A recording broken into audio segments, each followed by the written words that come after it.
আসসালামু আলাইকুম বন্ধুরা, চলে এসেছি প্রতিদিনের মতো নতুন এক রেসিপি নিয়ে। আপনারা দেখছেন গ্রামের মেরানো ইউটিউব চ্যানেল। আমার এই ছোট্ট চ্যানেলে তোমাদের অনেক স্বাগত জানিয়ে আজকে রেসিপি শুরু করছি। বন্ধুরা আজ এমন একটা স্বাদের রেসিপি তোমাদের সঙ্গে শেয়ার করব, আশা করছি খুব ভালো লাগবে। শুরু থেকে শেষ পর্যন্ত আমাদের সঙ্গে থাকো, স্টেপ বাই স্টেপ দেখতে থাকো। তাহলে চলো রেসিপি শুরু করে দিই। বন্ধুরা, এখানে আমি নিয়েছি বথুয়ার শাক। এই যে বথুয়ার শাকটা বছরে একবারই হয়, এই শাকটার একবারই পাওয়া যায়। আর দেখো শাকটা একদম কচি, আর আজকে এই ডিম দিয়ে বথুয়ার শাকটা রান্না করব। বন্ধুরা, দিয়ে নরম অংশ থেকে আমি ভেঙে নিয়েছি, শাকটা বেছে নিয়েছি। শাকটা আমি জল দিয়ে পাল্টে জল পাল্টে খুব ভালো করে শাকটা ধুয়ে তোমাদের সঙ্গে কাটার সময় দেখাচ্ছি।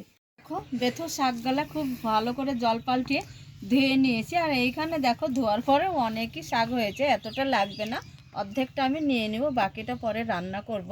এই যে এক মুঠো শাক নিয়েছি, এইবার এইভাবে মোট বেঁধে শাকটা দেখো একটু বড় সাইজ করে কেটে নেব। দেখো এই সাইজের করে শাকটা কেটে নেব। নিয়েছি এইভাবে কেটে থালাতে রেখে দিব। এইভাবে আমার অনেক অনেক ভালোবাসা রইল তোমাদের, আর ভিডিওটা পুরো দেখবে আর বন্ধুদেরকে অনেক অনেক করে শেয়ার করবে রেসিপি ভালো লাগলে।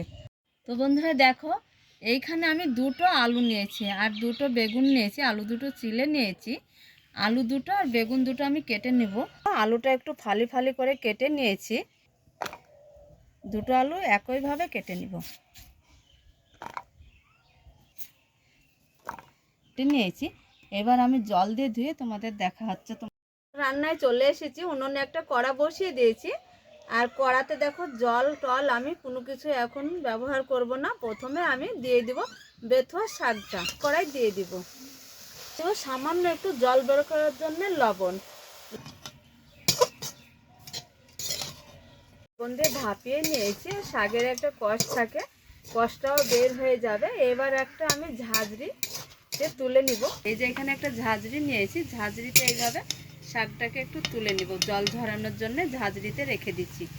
আজকে সবজি রান্না, যেহেতু শাক কম তেলে রান্না করব, এইখানে কড়াইতে 1 টেবিল মতো তেল সরিষার দিয়ে দিব। তেলটা খুব সুন্দর করে গরম করেছি। আর এই যে এখানে ডিমটা একটু টোপ করে আমি ভুনে নিব। একটু খুন্তি দিয়ে আমি ভেঙে দিব, আগে উল্টিয়ে দিব, দিয়ে একটু ভেঙে ভেঙে দিব। এইভাবে একটু ডিমের ঝুড়ি তৈরি করে নেব। ঝুড়ি করে তুলে নিয়েছি। এইখানে একটু জিরে দিয়ে দিব, কেটে রাখা আলু দিয়ে দেব, একটু হলুদ দেবো, সামান্য একটু লবণ। আলুটা আগে হালকা করে একটু ভেজে নেব। ভেজে নিয়েছি, এই আলু ভেজে নিয়েছি, এর মধ্যে দিয়ে দিব কেটে রাখা বেগুন আলু আবারও একসঙ্গে একটু ভেজে নেব।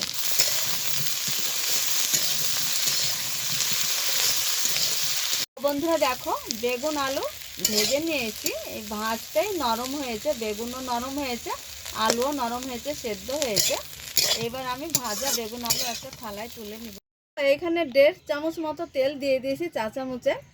আর রসুন দিতে হবে এইখানে একটু বেশি, যেহেতু শাকে রসুনটাই মেন। বন্ধুরা দেখো, আর রসুনটা থেতো করে দিতে হবে, থেতো করে ভেজে নিব। আগে রসুনটা হালকা করে ভেজে নিয়েছি। এইখানে দেখো দুটো পেঁয়াজ কেটে নিয়েছি আর ঝাল বুঝে কাঁচা মরিচ। বন্ধুরা তোমরা পেঁয়াজ রসুন যদি না খাও স্কিপ করতে পারো। খুব সুন্দর করে একটু ভেজে নিব। পেঁয়াজ রসুন ভেজে নিয়েছি, খুব যে ভালো ভাজবো, হালকা ভেজে নিয়েছি। এইখানে দিয়ে দেবো সামান্য একটু হলুদ। থাকে না বন্ধুরা, এইভাবে একটু কাঁচা কাঁচাই থাকবে, সেই পরিস্থিতি করে ভেজে নিতে হবে। দেবো জল ঝরানো শাক।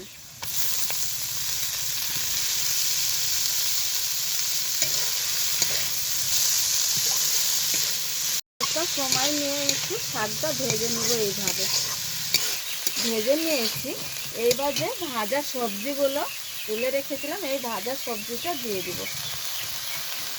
এই দিয়ে ভেজে রেখেছি, সামান্য একটু লবণ দিয়ে দিব। হালকা আছে জাল দিতে হবে, আর এইভাবে একটু সময় নিয়ে কষে নিতে হবে। সব কিছু সবজিগুলো দেখো শাক সব একসঙ্গে গায়ে একদম মাখা মাখা হয়েছে, এই যে লাগা লাগা হয়েছে। আর এত সুন্দর একটা এই শাকের সেন্ট এসেছে বন্ধুরা, কি বলবো, শাক কিন্তু এই সিজনেই পাওয়া যায়। এই সিজন চলে গেলে আর এই শাকটা পাওয়া যাবে না বন্ধুরা, এই বছর শাকটা। এই যে ডিম ছিল ওই প্লেটে রেখে দিব বন্ধুরা, খুব তো ভালো লাগে।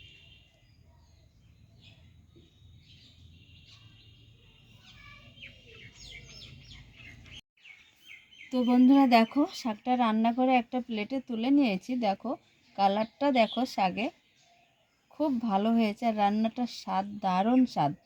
বন্ধুরা রান্না যারা করতে জানে তারা রান্না দেখেই বলতে পারে যে রান্নার কেমন স্বাদ হয়েছে। তো বন্ধুরা আজকে দেখো বথুয়ার শাক, ডিম দিয়ে সবজি দিয়ে এই শাকটা বন্ধুরা। আর বন্ধুরা তোমরা ভিডিওটাকে অনেক করে বন্ধুদের মাঝে শেয়ার করে দিবে।